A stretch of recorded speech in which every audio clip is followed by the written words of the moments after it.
Hey, what's up, dude? Just hanging out, man. How you doing? Cool. Isn't it funny we're like, I don't know, less than a mile away and we're still using some weird technology to communicate?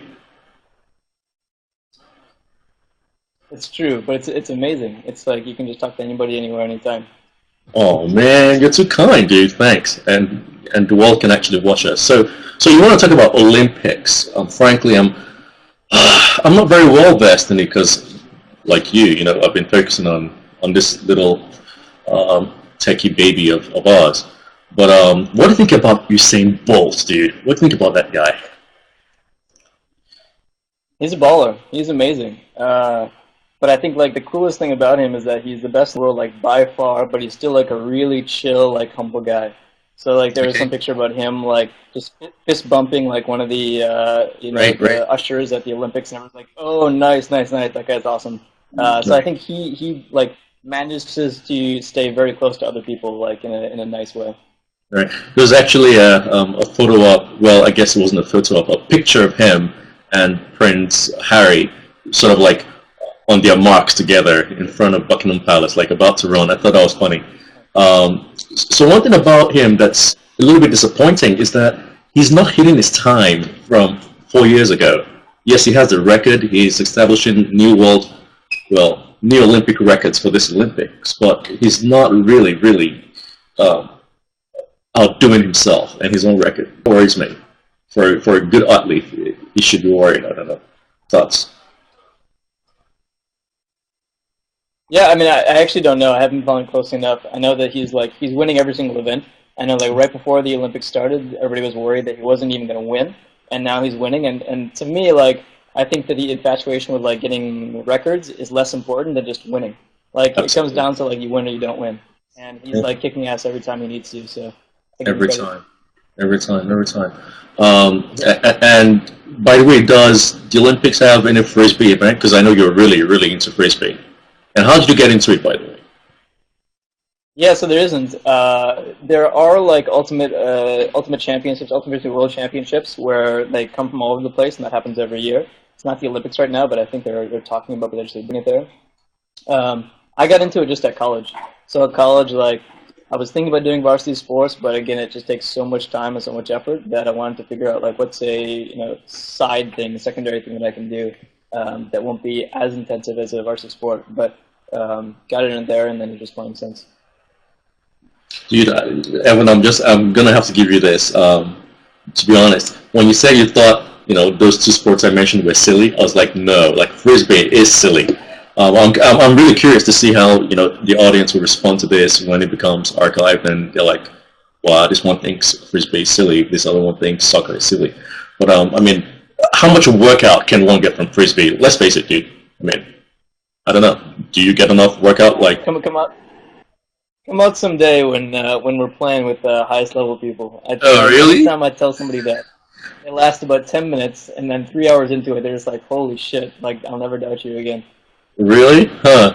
The thing about frisbee, though, I don't know how organized the sport is um, as a team sport. I mean, besides tossing it between yourselves or amongst yourselves if you're more than two, what exactly is the aim? What are the rules governing the thing at all, if there are any?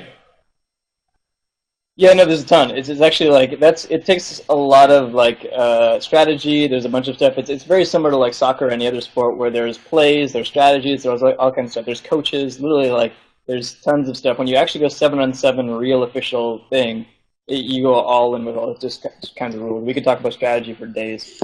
Interesting. By the way, I'm looking at you. I'm like, wow, everyone has grown a beard. It's it's interesting. You're always having this baby It's face, pure and now you actually laziness look. on my part. Sorry. It's just pure laziness on my part. No, no. It's the point is that you often look like a teenager, and you are actually now looking like a 20-something-year-old. So that's, I guess, good and bad. Yeah. So I'm quickly, just trying to keep up with the Olympics. All these oh, like 15-year-old people winning gold medals. oh my, yeah. So besides Gabby and some other girl from China, what's the youngest age you've come across? Did you say 15? I think there was that Chinese girl that's 14 that won a couple of things. Okay, I okay. think that's what I've seen as the youngest. By the way, did you hear about the? Let me venture to say the Chinese team that got disqualified because they were playing badminton to lose. They actually played badminton in such a way that they'd lose so as not to compete with someone else on the next level. Like it's ridiculous, and I hear. Well, I actually have strong thoughts. I have strong thoughts about that. So like, they were playing to lose for that specific round of the tournament, so that they could have a better chance to win the championship. Like they were still planning to win the championship, which like every sport does this. Like if if you're way up at the end of the game, you play like your secondary people, not your starters. Like every single sport does this. Every single game does this. Like you want to conserve energy so that you can like win the championship. Like they wanted to win the championship hardcore, so therefore they played the right way by not like playing their hearts out when a game didn't really matter. So I'm actually pretty annoyed that they would kick these people out of the Olympics when they still wanted to win the championship just as much as everybody else did.